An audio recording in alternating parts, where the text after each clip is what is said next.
Hello everybody, welcome back to Kanga TV, home of North Melbourne fans. I don't think I have sat down and filmed since the Richmond review.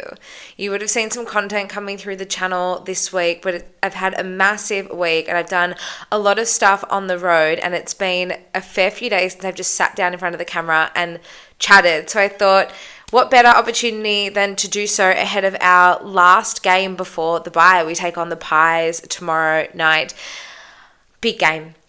Really, really big game. And I feel like we are a genuine chance at clenching this one. I know I said that on Good Friday, and I know I said that leading into the clash against Carlton, and that was probably one of the most disappointing games I've seen from North Melbourne for a very, very long time. But heading into this one, I feel like there's a different kind of confidence. I think we've had a massive month. We've been building week on week ever since the Good Friday clash. Obviously against Port Adelaide, and then closer the week later against Essendon, and then closer drawing with Brisbane, and then the win against Richmond last week. It kind of feels like we could just break this game open and really make a statement and announce ourselves on the competition.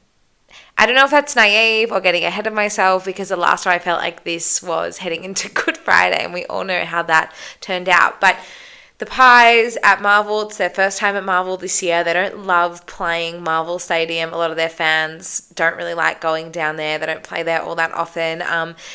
I don't know. I feel like if there was an opportunity for us now, it would be the one for the taking. They've had a couple of close wins. They're resting Steel side bottom. I don't know. I just feel like the script could play out for North to walk away with the win. And I really, really hope we do walk away with the win on Saturday night.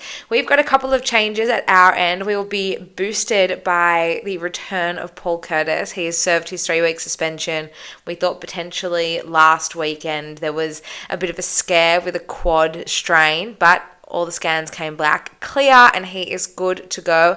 Very, very, very excited to see him back out there. We also welcome back Zach Fisher. It's nice to see him back, and I'm curious to see how they utilize Zach Fisher, because Bailey Scott and Zane Dersma are the ones making way, both of them omitted. Fisher at North Melbourne has traditionally been playing that attacking, rebounding half-back player, but with Caleb Daniel down there and Riley Hardiman putting together a really, really nice season, unless he starts as sub, you would feel like Fish would probably be used forward of the ball and potentially playing that half-forward, hybrid midfield kind of role that Dersma was kind of playing. I feel like Dersma's been playing most of his footy this year in the middle of the ground and pushing forward where needed, whereas I feel like we could potentially see Fish, if he starts on the field, then potentially he starts in that high half-forward role and then pushes into the midfield at times when needed, or potentially he goes deeper into the forward line and then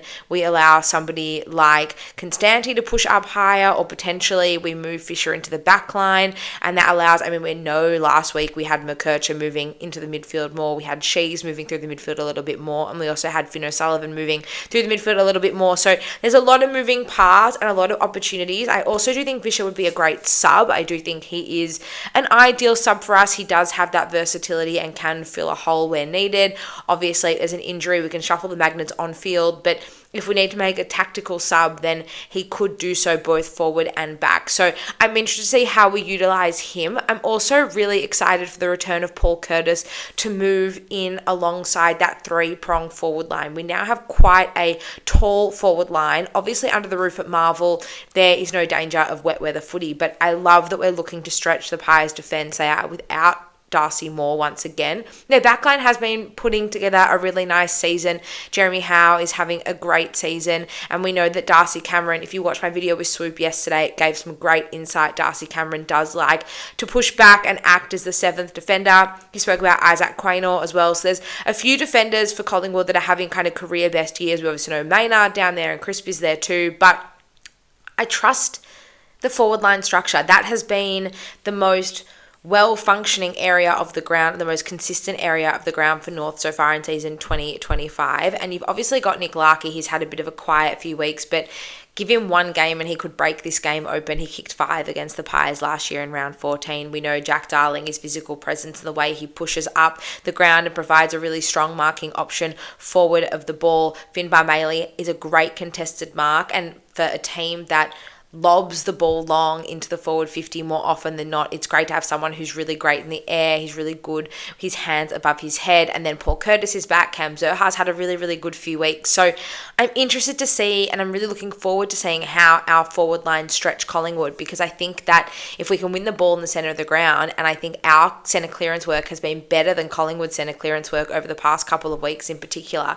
If we can win the ball in the middle of the ground, we have so many options of forward. If we could look to execute the ball cleanly and efficiently inside our forward 50, then I think we give ourselves a really, really great chance. Speaking of efficiency, moving inside the forward 50, something that we already knew, and stats came out during the week. North Melbourne, the 18th team of 18 when it comes to effectively and efficiently executing the ball inside our forward 50. It's an issue we've had for years, and I don't know how much of it is the fault of the midfielders who are just trying to move the ball quickly into the forward line, and also the forwards who maybe aren't creating the options that the midfield need to move the ball quickly and efficiently inside our forward 50. I did speak about this at the end of round 5. We actually know we are quite efficient when we do move the ball inside our forward 50. We were the 3rd or 4th efficient team scoring inside forward 50 when we got the ball in there, but actually getting it in there effectively and efficiently was another story. And these stats don't really surprise me. If this is something we can really work on in the next few weeks and, in years to come, then I think that's a massive deficiency in our game that we should really hone in on and look to improve. But one person who does think that we have drastically improved over the past 4 weeks and think we are right in this game tomorrow night is the president, Sonia Hood. She was on Triple M during the week and she told JB and Billy that she thinks we can and will win this game. And I really love that from Sonia. I think it's a really, really bold statement to make, and sure, it can come back to hurt us, but I would rather her go out there and show full confidence in the side taking place and taking the field tomorrow night than saying, maybe we'll win it, maybe we won't. Hopefully it's a good contest. I don't think there's anything wrong with being bold and making outlandish statements like that. I really, really love that she's come forward and just sort of put herself in the frame and put herself in the firing line. Should have come back to bite her, sure, but I think the more confidence that we can have in ourselves, the better position we are in to actually go on and win this game. And I don't know about you guys, but on the back of one win against Richmond, albeit it was the scrappiest performance we've put together in 4 weeks, I feel invincible and I feel like we can just about do anything. So I'm really excited to get down to Marvel Stadium and see all of you guys there tomorrow night as well. In other news for North Melbourne this week, Darcy Tucker unfortunately will be out for the rest of the season with a back injury. I think it's a bit of a strange one, if I'm honest. All of a sudden, this mysterious back injury that's kind of come from nowhere. There was no real mention of him having a history of a back problem prior to this, and he hasn't been playing senior footy for the past few weeks. He was dropped after his 0 disposal game against Port Adelaide, and for him to all of a sudden have this back-ending injury and moved onto the long-term injury list, I don't know, it sort of just come out of nowhere for me, but I guess we'd have to take the club's word for it and move on. It does mean that we now have 2 picks available in next week's mid-season draft.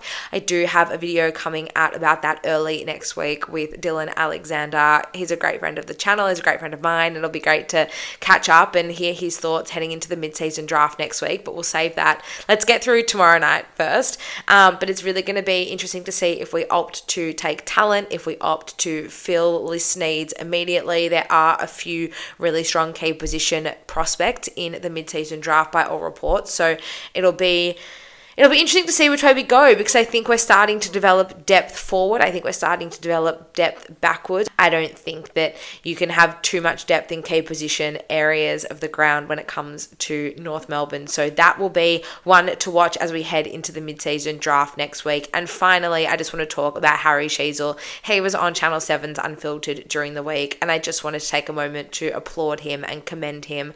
The way he speaks and the way he represents his football club is absolutely phenomenal. We are so lucky to have such a well-spoken, humble, and just great character, a really special character at North Melbourne. It is such a rare thing that you see someone so young taking so much pride and so much ownership in their performance on field and off field, and she's definitely captures all of that and more. So if you haven't watched his interview on Unfiltered, I definitely would recommend it. There was a big gem in that segment. He did say he would love to captain our football club one day, and I think I speak on behalf of all fans when we all hope that that does come to fruition one day as well. Anyway, guys, that's all from me. I just want to have a little bit of a touch base, a bit of a check-in ahead of tomorrow night's game. How are you feeling as we head in towards the clash against the Pies, our last game before the bye? Leave all of your thoughts in the comments below. Any last-minute thoughts, you can share those over on socials as well. Kanga TV Show on Instagram, X, and Facebook.